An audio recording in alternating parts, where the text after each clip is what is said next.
Magandang oras mga kababayan, narito na ang pinaka-latest update natin sa magiging lagay ng ating panahon ngayong araw at sa susunod na 24 oras. Update tayo kay Bagyong Ada na nasa loob pa rin ng Philippine Area of Responsibility at sa isa pang bagong LPA na posibleng maging bagyo na kasunod ni Ada na manggagaling sa may Timog Silangan. Dadaan kaya ito sa bansa? Alamin natin ang pinakabagong detalye dito. Para naman lagi kang updated sa lagay ng ating panahon, i-click mo lang ang subscribe button. Sa kasalukuyan, si Tropical Depression Ada ay patuloy na kumikilos pa silangan at ngayon ay nasa malawak na bahagi ng Philippine Sea sa silangan ng Northern Luzon. Batay sa pinakabagong datos, tinatayang ang sentro nito ay nasa humigit kumulang 960 kilometers sa silangan ng Northern Luzon. Sa usapin ng lakas, si Ada ay taglay pa din ang maximum sustained winds na umaabot sa 65 kilometers per hour at may pagbugso ng hangin na umaabot hanggang 70 kilometers per hour, habang ang central pressure nito ay nasa 1,000 hectopascals. Sa kasalukuyan, kumikilos ito pasilangan sa bilis na 25 kilometers per hour, indikasyon na unti-unti itong lumalayo sa kalupaan ng bansa, kaya wala nang nakataas na anumang tropical cyclone wind signal. Gayunpaman, malawak pa rin ang saklaw ng hangin nito kung saan ang malalakas na hangin ay umaabot hanggang 400 kilometers mula sa sentro ng bagyo. Ayon naman sa latest track at intensity outlook, inaasang kikilos patimog silangan si Ada sa loob ng susunod na 24 oras. Habang unti-unti itong lumalayo sa bansa, malinaw na nakikita sa mga datos na patuloy ang paghina ng sistema at may kinalaman ito sa kondisyon ng hangin sa paligid ng bagyo. Sa ngayon, nahihirapan ng mapanatili ni Ada ang lakas nito dahil sa malakas na impluwensya ng northeast monsoon. Ang malamig at tuyong hangin nagmumula sa hilagang silangan ay patuloy na pumapasok sa sirkulasyon ng bagyo. Kapag nangingibabaw ang tuyong hangin, napuputol ang tuloy-tuloy na pagbuo ng mga kapal na ulap at malalakas na thunderstorms na nagsisilbing fuel para maging malakas ang isang bagyo. Dahil dito, humihina ang pag-ikot at nababawasan ang enerhiya ng sistema. Kung magpapatuloy ang ganitong kondisyon, posibleng tuluyan ng humina si Ada at ma-downgrade bilang isang low pressure area sa loob ng susunod na araw o bukas January 22. Gayunpaman, may mga lugar pa ring maaaring makaranas ng epekto nito. Ang mga silangang bahagi ng Luzon kabilang ang Bicol Region pati na ang ilang bahagi ng Eastern Visayas ay maaari pa ring makaranas ng maulap na kalangitan, paminsan-minsang pag-ulan at isolated thunderstorms. Sa ilang pagkakataon, maaari pa ring magkaroon ng panandaliang malakas na ulan, lalo na kapag sumabay ang epekto ng northeast monsoon at ng natitirang sirkulasyon ni Ada. Dumako naman tayo sa inilabas na Tropical Cyclone Threat Forecast na inilabas ng Pag-asa ngayong araw para sa mga susunod na linggo. Para sa week 1 mula January 19 hanggang January 25, nananatili pa rin sa loob ng Philippine Area of Responsibility si Ada habang patuloy itong binabantayan. May isa pang bagong TCLB na minomonitor ng mga modelo.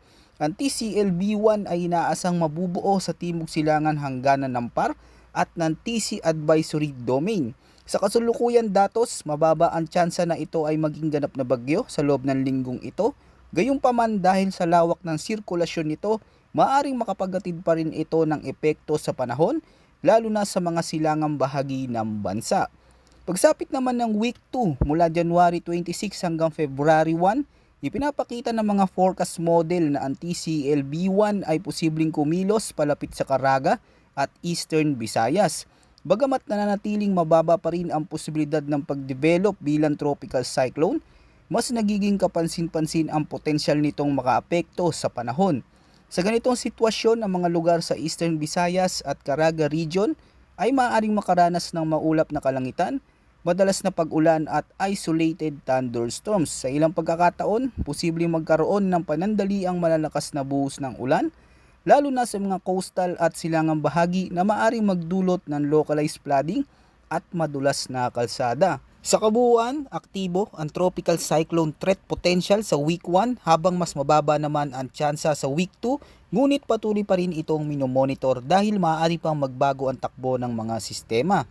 Kung titingnan naman natin sa mas malawak na datos ng mga weather model sa ngayon ay mas nangingibabaw ang paglakas ng amihan. Kapag aktibo at malakas ang northeast monsoon, nagdadala ito ng malamig at tuyong hangin na pumapasok sa mga sistemang nabubuo sa karagatan. Dahil dito, nahihirapan ang isang bagyo na makakuha ng sapat na enerhiya para lumakas at kadalasan ay napuputol ang organisadong pag-ulan malapit sa sentro nito. Samantala sa Google DeepMind, may ilang ensemble model tayong nakikita na sinyales na may posibilidad ng pagkakaroon ng bagyo sa loob ng 2 linggo. Ngunit sa ngayon ay kalat-kalat at hindi pa nagkakasundo ang mga modelo at patuloy nating babantayan ang anumang pagbabago dito.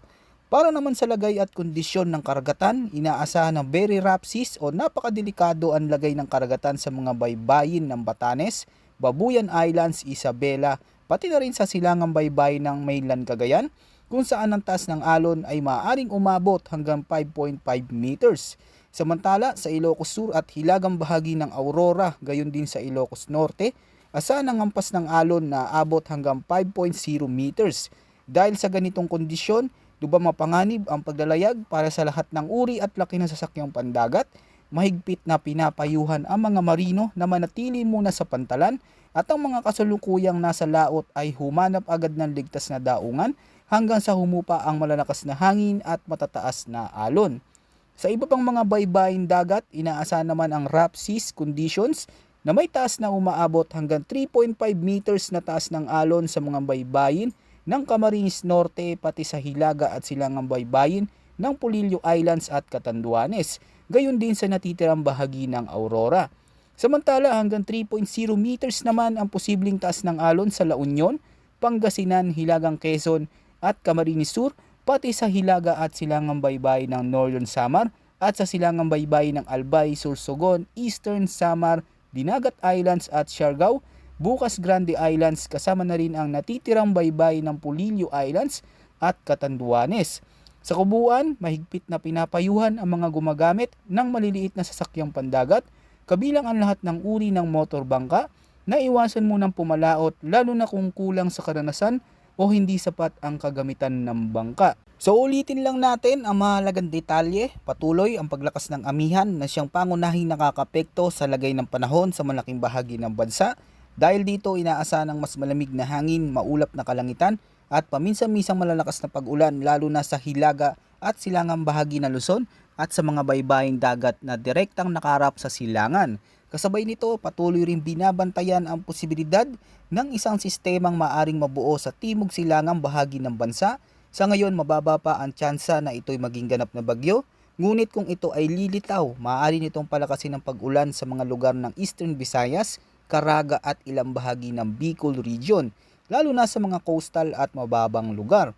Dahil sa pinagsamang epekto ng amihan at posibleng tropical system na parating, pinapayuhan ng publiko na manatiling alerto sa panandaliang malalakas na buhos ng ulan, localized flooding at pagguho ng lupa, particular sa mga lugar na madalas bahain. Manatiling nakamonitor dito sa ating channel para sa pinakabagong update tungkol sa magiging lagay ng ating panahon at huwag kalimutang mag-ingat.